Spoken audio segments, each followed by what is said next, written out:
Bonjour à tous, j'espère que vous allez excellemment bien. Aujourd'hui on se retrouve pour parler cyclisme, pour faire la présentation d'une nouvelle équipe. Et aujourd'hui, une nouvelle équipe de deuxième division. Première équipe italienne, c'est l'ordre alphabétique des équipes de deuxième division. Et bien on attaque Eolo Kometa, vu qu'on a perdu Androni Giocattoli cette année. Enfin Drew Hooper, Androni Giocattoli qui est redescendu en continental suite au fait que Drew Hooper n'ait pas réussi à financer l'intégralité de la saison. Eh bien, on va parler d'Eolo Kometa, l'équipe à la fois de Contador et à la fois d'Ivan Basso. Les deux ont des financements dans l'équipe. On va voir un petit peu comment ça va se passer. On va revenir un peu sur la saison 2022. Mais on en a déjà quand même énormément parlé lors des déceptions de la saison 2022. Donc je ne vais pas redire tout ce que j'ai dit lors de cette vidéo-là. On va parler surtout des transferts, de l'effectif 2023 et des coureurs à suivre. N'hésitez pas à vous abonner à la chaîne, à réagir dans les commentaires, à mettre un pouce bleu, à partager la vidéo sur les réseaux sociaux, notamment auprès de vos proches, si vous pensez que ça peut les intéresser. Si vous pensez avoir raté une vidéo, je rappelle, il y a les playlists des présentations 2023, vous retrouvez toutes les équipes, également World Tour et Pro Team si vous voulez voir que l'un des deux. N'hésitez pas à aller voir à écouter EPS 2.0, à aller sur Spotify donc pour EPS 2.0, à aller sur TikTok également. Et on commence tout de suite avec Eolo Kometa. Donc Eolo Kometa, équipe qui est quand même présente depuis quelques années dans les pelotons, ça peut-être un peu après BNB, et qui aujourd'hui est quand même une équipe intéressante, même si encore une fois, je vais me répéter, pour moi l'objectif n'est pas rempli, c'est-à-dire que c'est quand même une équipe qui a marqué moins de points que Drew Hooper, Androni Giocattoli, mais moins de points également que Sport Flanderen Baloise et Eolo Kometa, et juste un peu plus de points que la Bardiani. Alors pour moi, la qualité de l'effectif de Eolo Kometa est supérieure à Drew Hooper et à la Bardiani. Donc je trouve que c'est un peu faiblard, voilà, en termes de résultats. Je ne vais pas me répéter, même si oui, vous avez Albanese, oui, vous avez Fortunato, ça on est d'accord. Vous avez également Eric Fetter, en passant, il ne faut pas l'oublier. Mais sur un effectif de l'année dernière, 25 coureurs, allez, c'est 3, 4 coureurs qui font des belles performances, 6, 7 qui sont performants, c'est pas top sur un effectif de 24. Tu dis qu'il y en a quand même certains, alors 24 en fin de saison, hein, je rappelle, mais tu te dis qu'il y en a quand même quelques-uns qui n'ont pas été au niveau.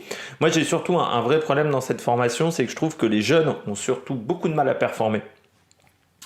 Ils ont des jeunes coureurs pourtant, mais je dirais que les plus jeunes d'entre eux sont à part Fetter, ont du mal en termes de performance. Et puis ils avaient quand même aussi des coureurs, enfin ils avaient Gavadi notamment, Rosa qui a tenté de se relancer mais ça n'a pas marché. Et oui, je trouve que voilà, dans cet effectif, il y avait quelques coureurs qui sont pas au niveau, qui n'arrivent pas à s'en sortir aujourd'hui en deuxième division. Bon, c'est dommage, c'est comme ça, hein, ça arrive du côté du cyclisme. Mais c'est vrai que quand tu vois cet effectif, quand on me dit que je me concentre un peu trop sur les victoires, on peut regarder également le classement UCI. Ils sont 29e au classement UCI. Donc de toute façon les équipes italiennes étaient un peu entières-groupées, mais c'est pas exceptionnel quoi. 29e pour Eolo Kometa, c'est 6 places derrière BNB Hotel. Bon voilà, sans faire offense à BNB Hotel, surtout vu le début de saison qu'avait fait BNB Hotel, on aurait pu être un petit peu plus haut en termes de points. Bon, on regarde, voilà, je ne vais pas revenir sur les résultats forcément de cette équipe. On va aller sur les victoires du côté d'Eolo Kometa. Donc 3 victoires pour Eolo Kometa, ce qui fait qu'au classement, c'est Kyung King à 3 victoires. On est 65e à égalité avec pas mal d'équipes, notamment l'équipe développement de Première Tech, donc d'Israël. Burgos également est à 3 victoires. Kolpak, Balan. L'équipe développement également de F Education, voilà, sont à 3 victoires. C'est moins par exemple que Sport, c'est moins que Saint-Michel, Aubert 93, si vous voulez avoir des comparaisons. Du côté des victoires, donc 3 courses. Vous avez la Classica Comitat Valenciana, c'était Giovanni Leonardi qu'on n'a quasiment pas revu sur le reste de la saison parce que je crois qu'il avait été, c'était Albanese qui l'avait lancé. Vous avez, on l'a vu en janvier, début février, je crois qu'à partir de mi-février on a commencé déjà à beaucoup moins le voir. Eric Fetter qui a remporté le titre du contre-la-montre de champion de Hongrie et Vincenzo Albanese, la 4e étape du Tour du Limousin. 3 victoires. C'est moins qu'en 2021 où il y avait eu 5 victoires, c'est plus qu'en 2020 ou 2019 où il y avait 1 ou 2 victoires. Le record pour cette équipe c'était en 2018 avec 10 victoires, mais c'était voilà, c'était pas encore vraiment une formation importante comme aujourd'hui. C'était pas totalement la même organisation en 2018 parce que je crois que l'équipe à l'époque s'appelait Cometa tout court. C'était Polartec Cometa, voilà, en 2018. Donc c'était, voilà, on était un peu encore dans un entre-deux. Du côté des transferts, alors les départs, vous avez Marc Christian et Edouard Avazzi qui n'ont pas trouvé encore de point de chute comme Arturo Gravalos. Marton Dina lui rejoint TT Investissement. Alejandro Ropero rejoint Electro Hyper Europa. Glass Drive QB Nicolor récupère Sergio Garça. Et puis Aviludo Louletano Loulé Concello, c'est pour Daniel Vergas. Alexandro Fedeli, qui n'est pas resté longtemps dans l'équipe, c'était après le départ de Gazprom, rejoint Q36.5. Et Diego Rosa, lui, prend sa retraite. Alors, pas vraiment sa retraite. En fait, il va aller du côté du VTT, parce qu'il trouve plus de plaisir du côté de la course sur route. C'est vrai que chez Arkea, en fait, la deuxième saison chez Arkea a été très compliquée. Et puis là, on a senti, ou chez Holo, on l'a vu un peu, mais ça n'a pas été... il n'a pas réussi à se relancer. Du côté des arrivées, vous avez Mattia Baïs qui était chez Dronupa Androni Giocattoli, Andrea Garuzio qui était chez Biese Carrera, Simone Raccani qui était chez Zalf Euromobile Fior, donc qui sont des équipes Conti italiennes. Zalf, j'ai un doute si c'est pas slovène, Euromobile. Biese Carrera, oui. Zalf, si, c'est bien italien. On les a vus notamment sur le Tour de Sicile. C'est des équipes qu'on voit sur le Tour de Sicile ou sur le Baby Giro. Fernando Tercero, Davide Piganzoli, Andrea Pietrobon et Javier Serrado, eux, étaient dans la réserve chez Eolo Cometa U23. Et ça, c'est une grande première d'avoir des coureurs qui viennent de la réserve de Eolo. Donc, Eolo s'inspire de Groupama FDJ, s'inspire de toutes ces formations, de Alpecin également. Ce que faisait à une époque également la Quick Step, de toutes ces formations qui ont des réserves. On voit que ça fonctionne quand même avec pas mal d'équipes, donc ça peut être intéressant pour Eolo, surtout dans une équipe de deuxième division. Voilà, ça permet de tester des coureurs. Du côté donc de Eolo Cometa, le plus jeune coureur à 20 ans, c'est Davide Piganzoli. Le plus vieux, c'est Francesco Gavazzi, 38 ans pour Gavazzi, H canonique. 2 coureurs ont plus de 30 ans. Vous avez 11 coureurs qui ont moins de 25 ans. Et vous avez 20 coureurs cette saison. L'année dernière, en fin d'année, donc avec les stagiaires, ils étaient 25. On a donc, je crois, 2 coureurs en moins. On a un peu réduit la voilure, voilà, du côté de cette formation. Eolo Cometa, c'est peut-être un choix aussi de se dire, on avait pas mal de coureurs qui ne performaient pas, donc en réduisant un petit peu l'effectif, ça va peut-être permettre de marquer plus de points. Peut-être aussi qu'on s'est aperçu qu'avoir autant de coureurs n'est pas forcément intéressant en deuxième division, surtout que c'est une équipe qui ne va pas faire le Tour de France, qui ne va pas faire la Vuelta d'ici au moins les 2-3 prochaines années. Donc il n'y avait peut-être pas d'intérêt pour cet effectif qui reprendra le 22 janvier avec le Tour de San Juan et la Classica Comunitat Valenciana 1969, avant d'aller sur toutes ces courses de début de saison. En Espagne, on passe aux coureurs à suivre. J'en ai sélectionné 4. Je commence avec l'une des deux stars de cette formation, c'est Vincenzo Albanese. Moi, j'ai trouvé vraiment bon Albanese en 2022. Même si j'avais un coureur à aller recruter, si j'étais une équipe de World Team, Albanese, ça pourrait être un coureur intéressant. Je trouve que c'est un sprinter puncher, on va dire, dans ce domaine-là. Mais il passe très très bien les côtes, parce que sur le Tour de Sicile, je crois qu'il est 4e ou 5e du général. 7e du général, je le voyais un peu mieux. Sur le Tour de Croatie, il est 4e. 12e du général sur le Tour de Sousse Bohémia. 6e de la Coppa Sabatini. 12e du Tour de Limousin. 4e du Tour de Slovénie. Sur le Giro, il a fait 3 top 10. 3e de l'étape 10 à Gésy. Potenza, il est 7e. Scalea, il est 9e. Sur le Tour des Asturies, il est 22e avec 2 deuxièmes places. Sur le Tour des Alpes, il fait 4e de la première étape avant d'abandonner. Donc voilà, c'est un coureur qui est 9e de la Classica d'Almeria, 3e du Trofeo Calvia. Je trouve que c'est vraiment un coureur qui a beaucoup de talent, qui sprinte bien. Alors après, sur une épreuve World Tour, c'est peut-être compliqué pour lui d'aller chercher la gagne. Et encore, je trouve que c'est quand même un coureur qui a vraiment progressé l'année dernière, donc cette phase de progression peut encore aller en augmentant. Mais voilà, je trouve qu'il a vraiment des très très belles qualités. Je pense que c'est un coureur qui peut être pas mal également pour les semi-classiques italiennes. Par exemple la Coppa Sabatini, mais on avait le trophée Legaglia également. Ce type de course-là, je pense qu'il a les qualités pour être performant sur ce type de course. Et puis après, on le voit, il a également des qualités sur les courses de 4-5 jours, quand c'est vallonné, quand ça monte pas trop en montagne, hein, voilà, quand c'est on va dire 1000-1500 mètres de dénivelé positif, il est très bon dans ce registre-là, jusqu'à 2005. 2500 mètres de dénivelé positif. 11e de Milan-San Remo également. Ça, j'ai oublié de le signaler. 2e du mémorial Marco Pantani, ça c'était en 2021. Donc voilà, vraiment un bon coureur italien qui passe bien les bosses, comme pas mal de petits sprinteurs italiens. On va voir ce que ça va donner. Notamment le Giro pour Eolo Cometa.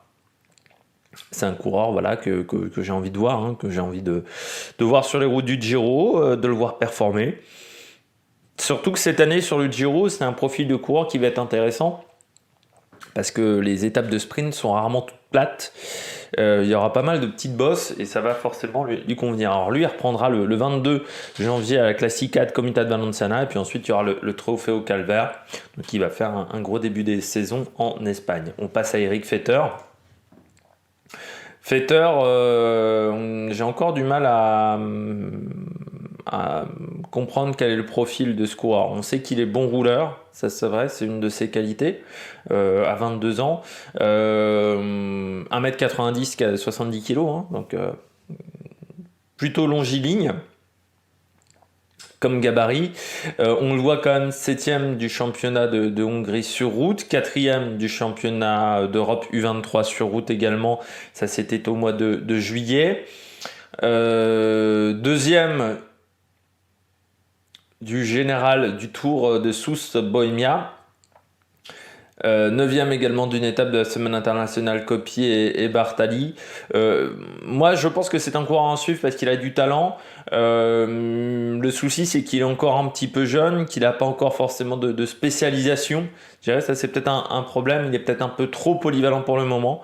Parce qu'on l'a parfois vu lancer des sprints, donc rouleur, un peu grimpeur aussi. Enfin, voilà, on a du mal à savoir quel est vraiment le profil de ce coureur. Donc c'est pour ça que je vais le suivre. Moi je pense que c'est l'un des rares jeunes talentueux chez Eolo Cometa pour le moment.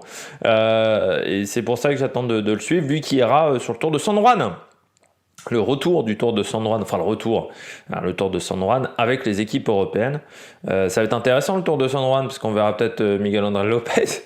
Parce que je rappelle que la plupart des Colombiens n'ayant pas trouvé de contrat en Europe se sont réfugiés en Colombie. Je crois que Miguel André Lopez est dans l'équipe de Scar Sevilla. On m'a mis un commentaire, j'ai adoré le commentaire, je sais plus c'est dans quelle dans la vidéo d'Astana, je pense, on m'a dit ou la vidéo d'Arkea, je sais plus c'était laquelle. Ouais, vous êtes raciste envers les Colombiens en parlant de dopage. Ah, qu'il y a quand même ces derniers temps certains cas importants en Colombie, hein, pas se mentir, et je pense que s'ils avaient rien à se reprocher, ils auraient trouvé des contrats en Europe. C'est pas le cas, donc je pense c'est parce qu'on a beaucoup de choses à leur reprocher et qu'il doit y avoir quand même des grosses présomptions, voilà, on a des fortes raisons de croire que les rumeurs sont vraies, je pense. Donc voilà, Eric Fetter, un coureur qui reprendra à San Juan, on le verra également sur l'Estrade Bianche, mais c'est un coureur où j'ai encore du mal à savoir quel est son profil. Mais je pense qu'il est très intéressant. Voilà. On continue avec la deuxième star de l'équipe, Lorenzo Fortunato, 26 ans. Je sais que ça a énervé des gens, je dis que j'ai été déçu de Fortunato. Mais pour moi, Fortunato, c'est un coureur qui est capable de viser je le voyais capable de viser top 10 d'un grand tour. Je trouve qu'en 2022, c'était l'objectif sur le Giro, c'était de viser top 10 et pas top 15. Parce qu'il fait qu'une place de mieux qu'en 2021, sauf qu'en 2021 il jouait pas le général, ce qui était beaucoup plus le cas en 2022, où il jouait pour moi plus le général de la course. Moi je crois qu'on a atteint des limites de Fortunato et que c'est un coureur qui n'a pas les qualités pour jouer la montagne, voilà, enfin pour jouer un classement général, c'est dommage. Mais j'ai trouvé sa saison 2022 moins bonne que la saison 2021. C'est pour ça que j'étais déçu. Parce que moi, j'attendais beaucoup de lui en 2022. Et qu'en 2022, il m'a déçu. Alors, je sais que c'est pas le cas pour tout le monde. Mais sur le Tour de Slovaquie, il fait 17e du général. 6e du Giro dell'Emilia. 41e du Tour de Burgos. 7e de Adriatica Unicares qu'il avait remporté l'année d'avant. 15e du Giro, 2e du Tour des Asturies, 18e de Tirreno et 16e du Tour d'Andalousie. Moi je pense que c'est un coureur qui a les qualités pour jouer plus. Je pensais qu'il avait les qualités pour jouer plus, ça n'a pas été le cas. Ça m'a un peu déçu. Après, carrière où il a été stagiaire chez Tinkoff, où il n'avait pas été conservé, stagiaire chez Bardani, pas conservé non plus. S'était retrouvé chez chez Vinizabou, parce qu'il n'avait pas été conservé dans les deux premiers cas. Donc c'est un coureur qui est arrivé assez tard chez les professionnels, puisque seulement en 2019, alors qu'il est de 96. Et après 2 années de stage, 2 fois où il a été stagiaire, et où ça n'a pas marché. Donc peut-être que c'est un coureur qui a des défauts. Et que moi je m'en suis aperçu que cette année, et qu'il n'a pas les qualités que je pensais qu'il avait. Mais voilà, j'étais un peu déçu par Lorenzo Fortunato. Dommage. Et puis je termine avec Javier Serrano. Javier Serrano, pourquoi je vous parle de ce coureur? Parce que Eolo Kometa U23, c'est la première génération qui vient de cette équipe Eolo Kometa. Pourquoi je vous parle de lui? Parce que j'ai l'impression que c'est le plus talentueux des 4. Il est espagnol. Forcément, quand vous avez Contador dans l'équipe, ça aide pour recruter des jeunes coureurs espagnols. Et que c'est un sprinter espagnol. Ça, c'est un petit peu plus rare, parce qu'on a Penalver, on a Garcia Cortina, on a Aberasturi, mais on n'en a pas 150 des sprinters espagnols, alors qu'on a eu à une époque Fréré, pour ceux qui s'en souviennent, dans les années 2000, mais qui n'était pas un pur sprinter. Et c'est un coureur qui a quand même été 9e des championnats d'Espagne U23, à la fois du contre-la-montre et de la course sur route, 9e de la Classica de Pascua Ruta Jacobea, je pense que ça doit se dire comme ça, du 6e de la Vuelta Extremadura et 8e de l'étape 2 de la ronde de l'Isard en 2021. Et en 2022, il fait 3e de la Classica de Pascua, 8e des championnats U23 sur route, 14e du petit tour de Lombardie 11e également de Ganvegelgem junior, enfin espoir junior. Donc c'est un coureur qui me semble pas mal intéressant sur ce type de parcours. C'est un coureur qui est en progression en plus, parce que quand tu vois ses résultats chez les juniors, c'était pas foufou, enfin sur Pro Cycling Stats. Donc c'est un coureur qui a pas mal progressé dans sa carrière aujourd'hui. Donc c'est un coureur qui a 2 ans de contrat chez Olo. Moi je pense que c'est un coureur qui est à suivre, même si c'est vrai que pour le moment Eolo Kometa, c'est une équipe où il n'y a pas eu vraiment de grandes performances du côté des jeunes coureurs, parce que c'est vrai que les frères, j'ai oublié leur nom, les frères Martin, pour le moment, Alex et David, on n'a pas trop vu leur grand potentiel. Or, Contador nous disait, ce sont des super coureurs, vous allez voir, c'est des futurs champions. Pour le moment, les frères Martin, on les a peu vus. Donc, on va voir ce que ça va donner avec ce coureur espagnol, donc Javier Serrano. Mais c'est intéressant de voir que de plus en plus d'équipes passent par des réserves. Moi, je pense que c'est plutôt une bonne idée que de lancer les coureurs directement dans le grand bain qui viennent des amateurs. C'est une erreur, je trouve, de faire comme ça et passer par des réserves. C'est plutôt intéressant. On voit ce que fait Groupama, Alpecin. Je trouve que c'est pas une mauvaise idée de commencer par les réserves ou de commencer par les équipes continentales également, qui parfois sont réserves aussi, au lieu de vouloir démarrer à tout prix en World Tour sa jeune carrière, ce qui n'est pas toujours une bonne idée, je trouve, parce que notamment David Gaudu, s'il avait peut-être démarré dans une réserve, il aurait peut-être eu des premières années un peu plus faciles, et surtout avec moins de pression, ce qu'on lui a mis en son début de carrière à David Gaudu. Du côté du maillot d'Eolo Kometa, j'ai oublié d'activer mes maillots, c'est la première vidéo de la journée. Pas de changement du côté du maillot d'Eolo Kometa, enfin il n'y a pas eu je sais plus s'il y a eu une annonce pour Eolo, mais je crois, hop, je vais retrouver Eolo Kometa, bam bam bam, c'est ici.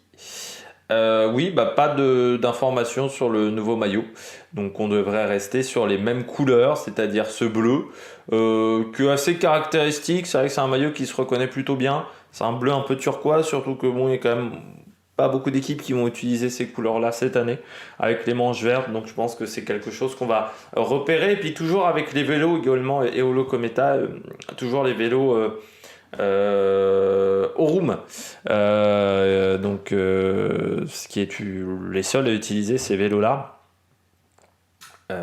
dans le peloton. C'est bien aussi d'avoir d'autres marques de vélos. Il y a le retour de Look également en World Tour, j'ai oublié de le préciser, avec Cofidis qui va utiliser de nouveau des vélos Look. Look qui, je rappelle, se situe à Nevers, pour ceux qui veulent connaître où se situe l'usine. J'espère que vous avez aimé la vidéo. Si vous avez aimé la vidéo, n'hésitez pas à vous abonner à la chaîne, à rajouter un commentaire, à mettre un pouce bleu, à partager la vidéo sur les réseaux sociaux, notamment auprès de vos proches si vous pensez que ça peut les intéresser. Et puis nous, on se retrouve pour de nouvelles aventures sur la meilleure production. Ciao ciao!